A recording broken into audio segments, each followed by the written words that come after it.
all my relations are my brothers and sisters.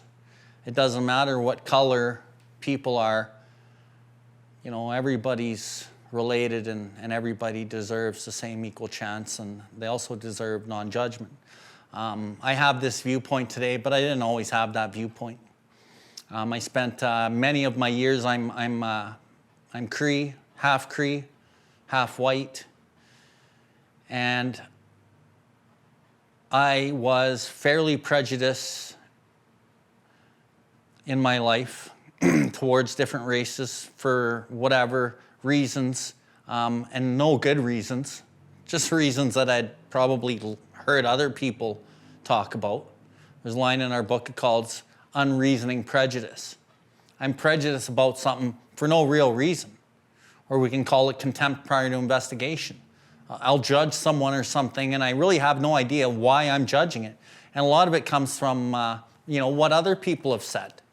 And it comes from my fears of being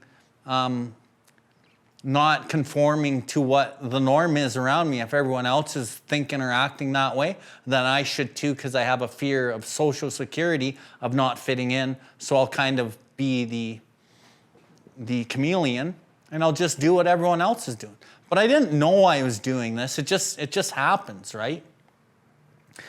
So one of my biggest prejudices was against my own First Nations people. And I grew up in the city of Calgary, Alberta, and I was raised a certain way. You know, I'm going to say I was raised Western culture. I was raised hard work, do all these things, get a good job, get a good whatever, and you'll be happy. And a lot of it came through, you know, there's a time limit on the clock on how much time you have to do things. There's a certain way to do things, and just a lot of indoctrinated beliefs and ideas that I didn't know that I really had until I came into recovery. And as I'm prejudiced against First Nations people, why? Was because I thought a lot of them were lazy. I thought all they wanted to do was drink. I thought that they were getting a lot of money from the government that they didn't deserve because they weren't doing anything. They had a lot of rights that normal people didn't get. And I had built a lot of resentments up. So when I would get in a group of First Nations people, and I'm First Nations myself, I would feel really odd, like I didn't belong there. And it really tore me up inside. And I remember someone telling me when I was really young, you're going to get treated different because you look First Nations. And that always stuck with me, and I was very little when that was told to me. So I think in my subconscious, I made an extra effort to try to be normal or be, I don't know if, you know, Caucasian or white's the right word. I didn't, but I wanted to be not noticed as different. So I did work really hard, and I accomplished a lot of things.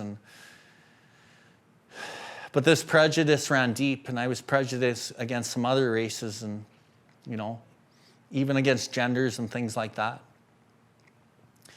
But as I had a spiritual awakening after I'd burnt down my company. I was working up north for a company that hired me to, because of how I looked only, because I was looking like a First Nations man, they wanted me to work in First Nations communities building big buildings, a fire hall and a recreation complex. And I went to this remote First Nations community. And when I first got there, I was directing the construction company that was owned First Nations.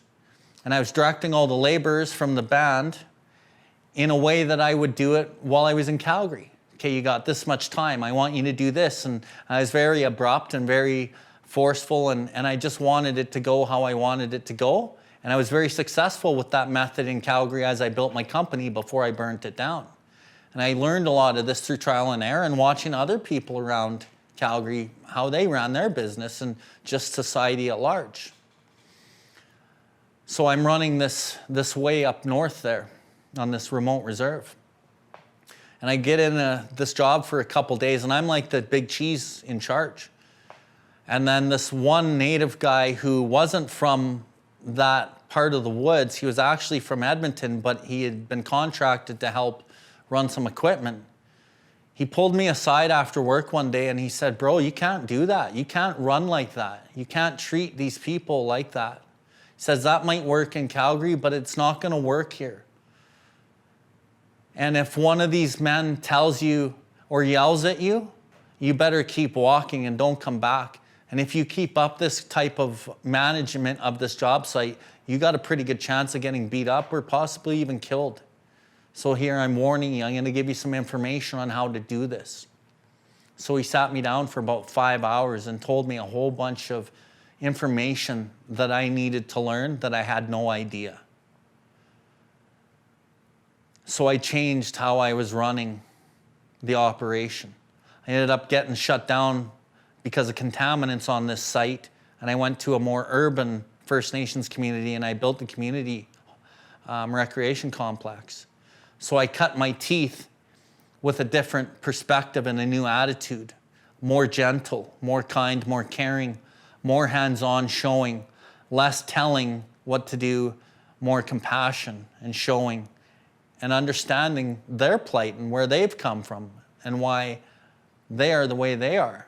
And then I got sent back to this remote reserve and I started running it in a way different way. And things got done and I got well respected. I ended up getting taken on hunting trips, boat trips up the river, speedboat trips, shooting moose, gutting moose. I ended up getting invited back and spending a week in a cabin of one of the elders. And I built some really good friendships with these people because I changed my whole perspective and attitude. And it wasn't just because I wanted to, it was because I got to see the truth. And one of the things that allowed me to see that truth was I had one of my laborers. He was a 25-year-old man, and he had a really deep, thick accent. And he had never really been off the reserve too much, and he was my best right-hand man. And I spent many months working with this guy every day. And I still have the old mentality of, work hard, get your due, and, plan your future. The more you know, the more you're worth. So one day I say to this guy, what are you doing in 6 months? What are you doing with your life? And you got to remember, a lot of First Nations communities struggle with things and housing. And this in particular gentleman had a house and his dryer was on his deck. Your typical white person would never live in this condition. And this is normal to him. He had a wife and 2 beautiful little kids, a boy and a girl. And I said, what are you going to do with your life? He's like, well, what do you mean? I said, well, you should plan your life. Like 6 months down the road, where do you want to be? Where do you want to be in a year? Where do you want to go? Here I am thinking I'm like an elder statesman giving him advice, showing him, plan your future. And he looks at me and he says, you know what, Bill? I don't think about tomorrow or next week or a month. He says, I get up tomorrow and I'll tell you what we're doing this weekend. Me and my 3-year-old daughter are going to go pick strawberries. I'm going to bring the strawberries home for my wife to cook.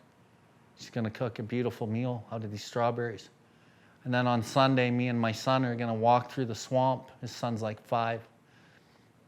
Walk through the swamp. And he said, we're going to find these orange eggs that this certain bird lays, and they hide them so that the predators don't find these eggs. And me and my son are going to find these eggs. And we're going to give them to my cookum, which is his grandma. And she's going to cook a meal that they really like, an Indian meal. And he says, so I don't think like that. He says, I just enjoy my family today. And then in that moment, I was like, who has a better life? Who's living the real life here? Me all worried about everything and planning my whole life. And I've already missed most of my life because I spent 15 years building a company that I burnt down anyway. But I never took a day off for 15 years. I didn't go camping for 7, and I was living in spiritual malady, restless, irritable, discontented, people walking around eggshells around me. And I see this guy living in this house, and to me, he has nothing.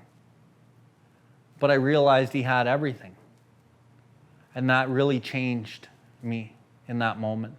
And then I started looking at the history of colonialism when Christopher Columbus came. Then I started looking at all the chains of events, and I started understanding why our people or Native people are so very spiritually sick. They have a spiritual malady that is very hard to cure. And it's only going to happen one person, one family, one community at a time. And it's only going to happen when people have compassion. And I want to make a big drive to really try to help those people and learn my culture. And I've been praying and meditating for the right people to come in my life, and they're coming. I've spent the last 2 years being a firekeeper helper at a lodge. I've been part of the blanket ceremony. I've been to a number of sun dances now, thinking of sun dancing one day. And I just see the compassion, the softness, the caring, the kindness. And these people live in genuine humility when they're healthy spiritually. And they always did back before anyone ever came to North America. They were in touch with all their relations, earth, wind, animals, fish. They honored everything. And I want to dedicate a big part of my life in helping others to trying to help them, help us, and all people.